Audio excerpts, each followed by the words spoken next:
Vous vous êtes déjà demandé pourquoi la Bible mentionne que Caïn trouve une femme, mais ne nous dit jamais qui elle était?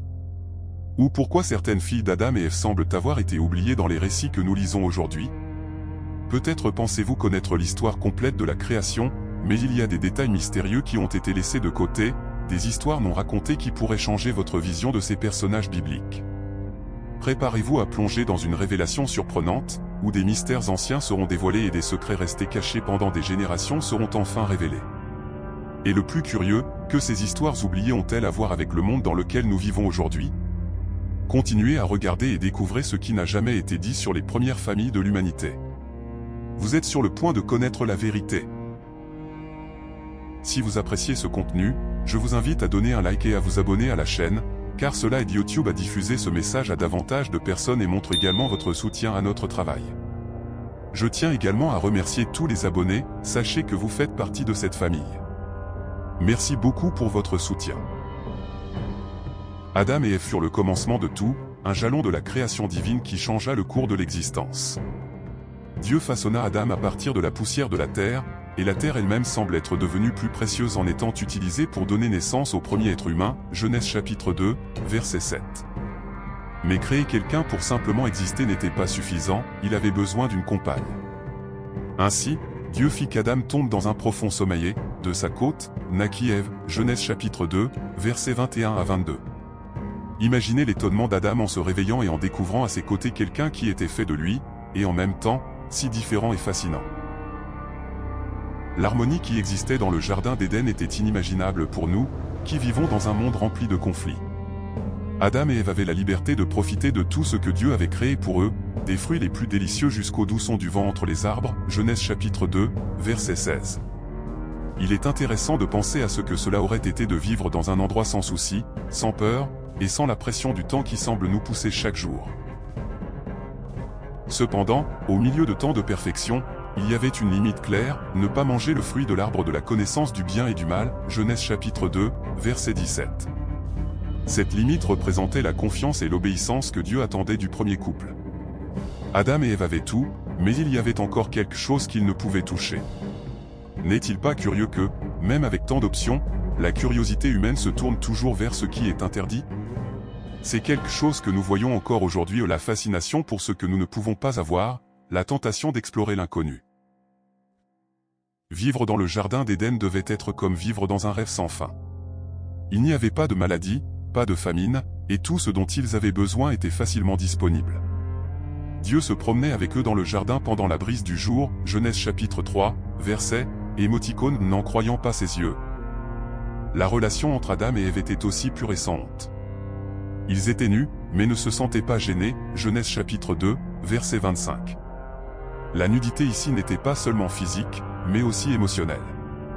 Ils n'avaient rien à cacher l'un à l'autre, rien à craindre.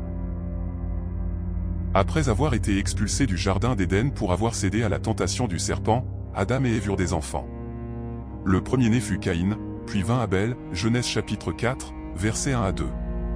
Caïn devint agriculteur, tandis qu'Abel s'occupait des moutons. Chacun avait sa propre mission et contribution à la famille. Dès le début, nous voyons un contraste entre les deux frères Caïn, liés à la terre, et Abel, aux animaux. Ces frères représentaient non seulement deux occupations différentes, mais aussi deux manières de se relier à Dieu et au monde qui les entourait. Caïn et Abel grandirent ensemble, mais chacun suivit son propre chemin. Caïn, étant agriculteur, travaillait dur la terre, plantant et récoltant les fruits de son labeur. Abel, quant à lui, prenait soin du troupeau, guidant ses moutons et leur offrant protection. Lorsque vint le moment de présenter des sacrifices à Dieu, chacun apporta ce qu'il avait. Caïn apporta les fruits de la terre, tandis qu'Abel apporta les prémices de son troupeau, la graisse des meilleures brebis, Genèse chapitre 4, versets 3 à 4. Cette distinction entre les sacrifices marqua le début d'un conflit profond. Dieu accepta l'offrande d'Abel, mais rejeta celle de Caïn, ce qui éveilla en lui une profonde colère et amertume, Genèse chapitre 4, verset 5. Le sentiment de rejet rongea le cœur de Caïn, tel un poison silencieux. Il ne comprit pas que le problème ne résidait pas dans les fruits qu'il avait offerts, mais dans l'attitude avec laquelle il l'avait fait. Souvent, nos actions sont guidées par l'intention du cœur, et Dieu connaît la motivation derrière chaque acte. Peut-être avez-vous déjà ressenti une frustration similaire en voyant quelqu'un n'être reconnu alors que votre effort semblait ignoré. Dieu parla alors directement à Caïn, lui demandant pourquoi il était si en colère et le prévenant du danger qui l'attendait. « Et si tu agis bien, ne seras-tu pas accepté ? Mais si tu n'agis pas bien, le péché est tapis à ta porte, son désir se porte vers toi, mais toi, domine-le. » Genèse chapitre 4, verset 7. C'était une opportunité pour Caïn de changer, de reconnaître ses erreurs et de rediriger son cœur. Dieu lui donna un choix clair, contrôler sa colère ou être dominé par elle. Mais, malheureusement, l'orgueil et l'envie prirent le dessus.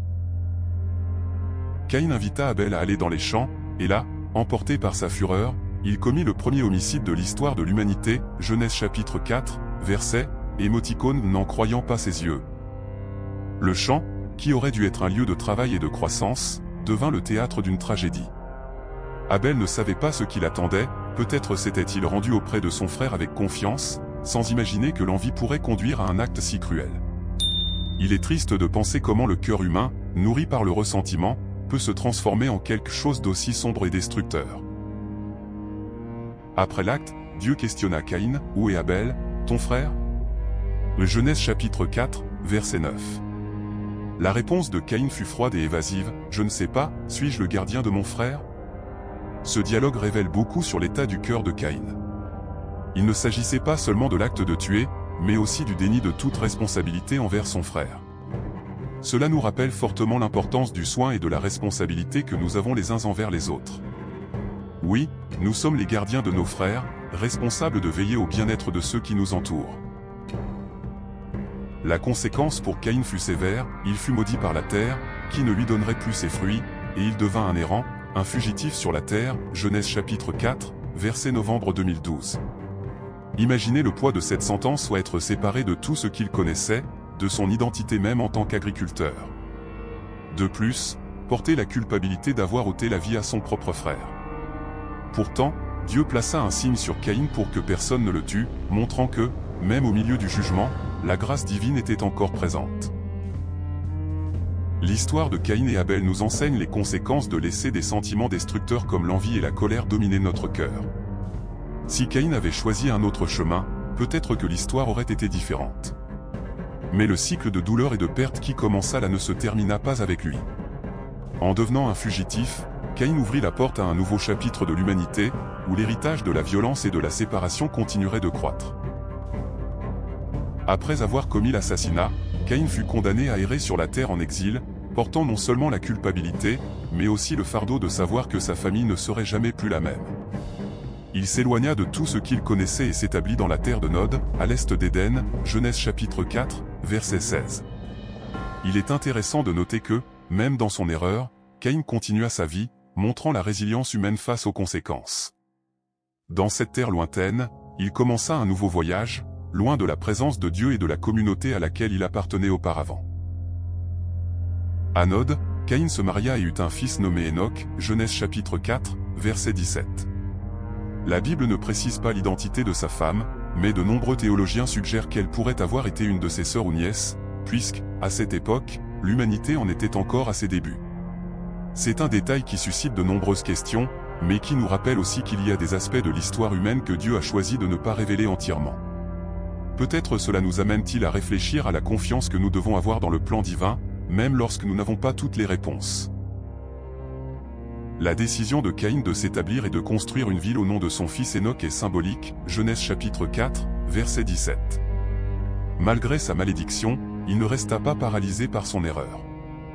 Caïn décida de créer quelque chose de durable, une ville qui serait un point de repère pour sa descendance. Cela nous amène à réfléchir à la capacité de l'être humain à aller de l'avant, à construire de nouveaux chapitres même après de grandes erreurs. Bien que sa vie ait été marquée par la douleur, il trouva un but dans l'avenir de sa famille. C'est une leçon sur la résilience que nous possédons tous, même lorsque nous pensons être à notre pire moment. Le signe que Dieu plaça sur Caïn pour qu'il ne soit pas tué par vengeance montre que, même face à la faute la plus grave, il y a toujours un élément de protection divine, Genèse chapitre 4, verset 15. Caïn ne fut pas abandonné complètement.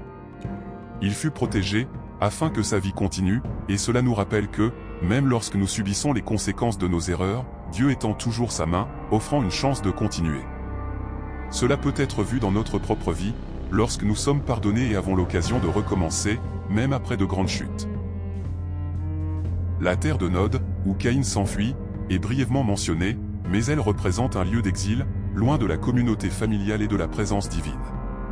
Caïn se trouvait maintenant dans un endroit d'isolement, ce qui nous fait réfléchir sur la façon dont l'éloignement de Dieu engendre solitude et désespoir. C'est un rappel puissant que, lorsque nous prenons des décisions qui nous éloignent de Dieu, nous finissons par créer notre propre exil émotionnel et spirituel. L'isolement de Caïn est, à bien des égards, similaire à l'isolement que nous expérimentons lorsque nous nous éloignons des principes que Dieu nous a donnés. La descendance de Caïn commença à s'étendre, et avec elle, apparut une nouvelle lignée dans l'humanité. La naissance d'Enoch est le symbole d'une nouvelle génération, qui porterait à la fois le fardeau des actions de Caïn et la possibilité de rédemption, Genèse chapitre 4, verset 18. Bien que la Bible ne fournisse pas beaucoup de détails sur cette lignée, elle nous montre que, même au milieu du chaos, la vie continue. La famille de Caïn suivrait son cours, montrant que l'histoire de l'humanité est faite d'erreurs, de réussites et d'opportunités de recommencer. L'histoire de Caïn, sa femme et son fils Enoch nous rappellent que, même face au pire choix, il existe encore la possibilité de construire. Mais, tout comme la construction d'une ville, il y a aussi un héritage de douleurs et de décisions non résolues qui peuvent affecter les générations futures. Ainsi, l'humanité continuerait à croître, mais non sans porter les marques d'un passé rempli de conflits. La question de savoir comment Caïn trouva une épouse a toujours suscité la curiosité chez les érudits et les théologiens. La Bible, en mentionnant que Caïn eut une épouse et des enfants, n'explique pas d'où venaient ces autres êtres humains, Genèse chapitre 4, verset 17. L'interprétation la plus acceptée parmi de nombreux érudits est que Caïn se maria probablement avec une sœur ou une nièce, puisqu'Adam et Ève eurent d'autres enfants en plus de Caïn, Abel et Seth, Genèse chapitre 5, verset 4. C'est une supposition qui a du sens, compte tenu du contexte de la création, où l'humanité en était encore à sa première génération. Cette idée que Caïn se soit marié avec une parente proche peut sembler étrange pour nous aujourd'hui, mais au premier temps de l'humanité, la pureté génétique permettait de telles unions sans les problèmes que nous voyons actuellement. Plus tard, Dieu interdirait ce type de relation, mais, à cette époque, il était nécessaire que l'humanité croisse et se multiplie, Lévitique chapitre 18, verset 6. Ainsi, la question n'est pas tant de savoir qui était la femme de Caïn, mais quel était le but plus grand de Dieu en permettant que la population humaine se développe à partir d'une seule famille. Cela nous rappelle que le plan divin dépasse souvent notre compréhension limitée. Une autre interprétation, moins acceptée mais intéressante, est que Dieu aurait pu créer d'autres êtres humains en plus d'Adam et Ève, dans d'autres endroits du monde. Cela expliquerait l'existence d'une femme pour Caïn sans la nécessité de relations incestueuses. Cependant, cette théorie n'a pas beaucoup de soutien dans les Écritures, car la Genèse nous montre que toute l'humanité descend d'Adam et Ève, Genèse chapitre 3, verset 20. La Bible est claire lorsqu'elle affirme qu'Ève est la mère de tous les vivants, ce qui semble exclure l'idée que d'autres groupes humains aient été créés séparément. Pourtant, cette théorie alternative, bien que peu commune, nous pousse à réfléchir sur la manière dont l'esprit humain tente de combler les lacunes avec des explications lorsque nous n'avons pas tous les détails. L'histoire de Caïn et de sa femme est un rappel que toutes les réponses ne sont pas à notre disposition pour le moment. En tant qu'être humain, nous avons tendance à vouloir tout comprendre, mais la foi nous appelle à faire confiance à Dieu, même lorsque nous n'avons pas toutes les réponses en main. C'est un exercice constant d'humilité, reconnaissant qu'il y a des mystères qui ne seront révélés qu'au moment opportun. Mais Adam et Ève ne se sont-ils pas opposés au mariage de Caïn avec leur fille ou petite-fille, sachant qu'il avait pris la vie d'Abel? Comment aurait-il été possible d'accepter que le fils meurtrier devienne maintenant le gendre? Et qu'en était-il des femmes de la famille n'auraient-elles pas eu peur de se rapprocher de quelqu'un qui avait déjà montré tant de violence? Ces questions nous amènent à imaginer les conflits émotionnels et familiaux qui ont pu surgir à cette époque. Peut-être que Caïn a vécu avec le poids de la méfiance constante, tant de sa propre famille que de sa future épouse. Que feriez-vous si vous étiez à leur place? Dans la recherche de réponses sur l'épouse de Caïn, il existe d'autres livres.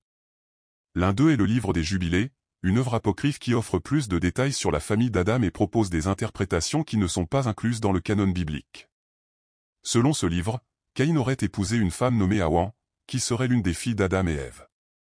De plus, Seth, un autre fils d'Adam, se serait marié avec une femme nommée Azura, également mentionnée dans le livre des Jubilés. Ces détails enrichissent le récit, bien qu'ils ne soient pas considérés comme inspirés par les écritures canoniques. Cependant, ils offrent une perspective intéressante sur les premières générations de l'humanité. Les apocryphes comme le livre des Jubilés sont fascinants, car ils élargissent l'histoire biblique et comblent certaines lacunes. Cependant, il est important de se rappeler que, bien que leurs récits complètent la Bible, ils n'ont pas la même autorité divine. Ils ont été écrits à des époques ultérieures et reflètent souvent les interprétations culturelles et religieuses de l'époque. La mention d'Awan et d'Azura, par exemple, offre plus de contexte sur la manière dont les premières familles se sont formées, mais nous devons encore aborder ces informations avec prudence. Ce que ces récits peuvent nous enseigner, au-delà des détails historiques, c'est combien l'humanité a toujours cherché à comprendre ses origines et à combler les espaces vides de la narration. Le récit du livre des Jubilés nous montre également comment les traditions orales et écrites ont évolué au fil des siècles. Le besoin d'enregistrer des détails plus spécifiques, comme les noms des épouses de Caïn et de Seth, révèle le désir humain de donner un sens au passé. En nommant ces personnages, l'auteur du livre des Jubilés voulait-il combler des lacunes importantes de la narration ou simplement rendre l'histoire plus accessible à son public? Ce désir de fournir plus de détails peut être vu dans notre propre besoin de tenter de comprendre ce qui nous entoure et, bien souvent, de combler ce que nous ne savons pas par des suppositions et des théories. Bien que le livre des Jubilés ne fasse pas partie du canon biblique, il peut provoquer l'imagination et inciter les lecteurs à explorer des questions qui, autrement, passeraient inaperçues. Imaginez comment cela serait si nous savions exactement qui étaient toutes les figures mentionnées brièvement dans les Écritures. Est-ce que cela changerait notre façon d'interpréter les histoires bibliques? Ou est-ce que la force de ces récits réside justement dans les lacunes, dans les parties non dites, permettant à chacun de réfléchir et d'appliquer ces récits à sa vie de manière unique? Qu'en pensez-vous? Ces questions nous poussent à réfléchir sur le rôle de l'interprétation dans notre compréhension de la foi et de l'histoire. En plus de Awan et Azura, le livre des Jubilés offre d'autres détails qui n'apparaissent pas dans la Genèse. Ces détails, même s'ils ne sont pas inspirés, peuvent nous faire réfléchir sur le rôle de la tradition et du récit historique dans la construction de notre compréhension de l'humanité. Le livre des Jubilés, tout comme d'autres apocryphes, peut être vu comme un reflet du désir humain d'organiser le chaos de la vie et de donner un sens à l'existence, en particulier dans les temps anciens. Bien qu'il ne fasse pas partie des écritures officielles, il nous donne un aperçu de la manière dont les penseurs et leaders spirituels anciens tentaient de comprendre les origines de l'humanité et le plan divin. À l'époque d'Adam et de ses descendants, la longévité humaine était impressionnante. Adam vécut 930 ans, Genèse chapitre 5, verset 5, et ce chiffre n'était pas inhabituel pour les premières générations. Mathusalem, l'homme ayant vécu le plus longtemps, atteignit les 969 ans, Genèse chapitre 5, verset 27. Ces longues vies sont souvent attribuées à des conditions environnementales et génétiques idéales, car le monde en était encore à ses débuts, sans les effets cumulatifs de la corruption et de la dégradation que l'humanité allait connaître dans les époques suivantes. Il est difficile d'imaginer ce que cela aurait été de vivre presque un millénaire, mais cela soulève des questions fascinantes sur la manière dont ces hommes et femmes interagissaient avec le monde qui les entourait. La longévité des premiers humains permettait également à des générations entières de coexister, créant ainsi une dynamique familiale unique. Imaginez Adam vivant pour voir ses arrière-petits-enfants et ses arrière-arrière-petits-enfants. Les histoires, traditions et enseignements pouvaient être transmis de bouche à oreille directement d'Adam, le premier homme, à ses descendants. Cette continuité permettait que la sagesse et la connaissance de Dieu soient transmises de manière directe, sans l'intervention du temps tel que nous le connaissons aujourd'hui. Cela met en évidence l'importance des générations plus âgées dans la préservation du savoir, quelque chose que nous pouvons encore appliquer à nos vies en apprenant des plus anciens. L'explication de cette longévité est aussi spirituelle. L'humanité était beaucoup plus proche de l'acte créateur de Dieu et vivait dans un monde où le péché, bien que présent, n'avait pas encore totalement affecté la création. La dégradation que nous observons aujourd'hui, tant dans le corps humain que dans la nature, était alors moins intense. À mesure que le péché augmentait sur la terre, les vies commencèrent à raccourcir, reflétant la séparation graduelle de l'humanité par rapport à la perfection divine. C'est quelque chose que nous pouvons observer dans les Écritures elles-mêmes, car, au fil du temps, les âges des personnages bibliques diminuent radicalement, jusqu'à atteindre les limites que nous connaissons aujourd'hui. La science moderne tente de comprendre comment la longévité des premiers humains aurait pu être possible. Certains théologiens et scientifiques spéculent que les conditions atmosphériques de la Terre, avant le déluge, ont pu contribuer à une vie longue. La couche de vapeur d'eau qui entourait la planète, mentionnée dans Genèse chapitre 1, verset 7, aurait pu créer un environnement idéal pour préserver la santé et la vitalité. Bien que cela ne soit qu'une théorie, il est intéressant de penser que l'environnement ait pu jouer un rôle fondamental dans le prolongement de la vie. Aujourd'hui, malgré tous les progrès de la médecine, nous sommes encore loin d'atteindre la longévité de cette époque. Mais il ne s'agit pas seulement de longévité physique. La longue vie de ces premières générations a aussi un symbolisme spirituel. Elle nous rappelle que le but originel de Dieu pour l'humanité était la vie éternelle. La mort est entrée dans le monde à cause du péché, et la diminution de la durée de vie au fil des générations reflète cette séparation.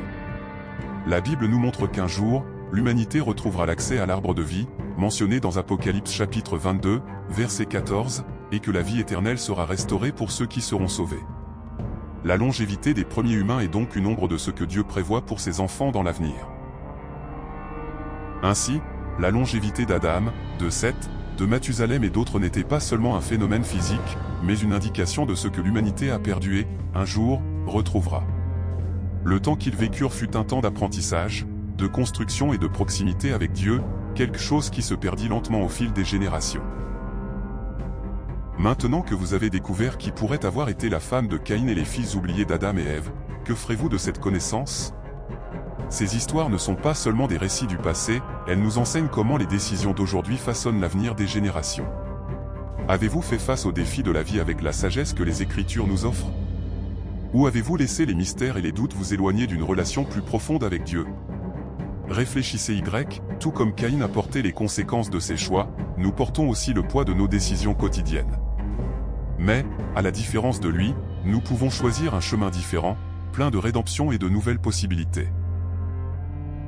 Alors, je vous invite, si cette vidéo vous a apporté une nouvelle perspective, laissez votre commentaire ci-dessous. Partagez vos réflexions, vos questions, vos idées. Et bien sûr, n'oubliez pas de liker la vidéo, de vous abonner à la chaîne et d'activer la cloche pour continuer à en apprendre davantage sur ces histoires incroyables et les mystères de la Bible. Que Dieu vous bénisse et à la prochaine fois.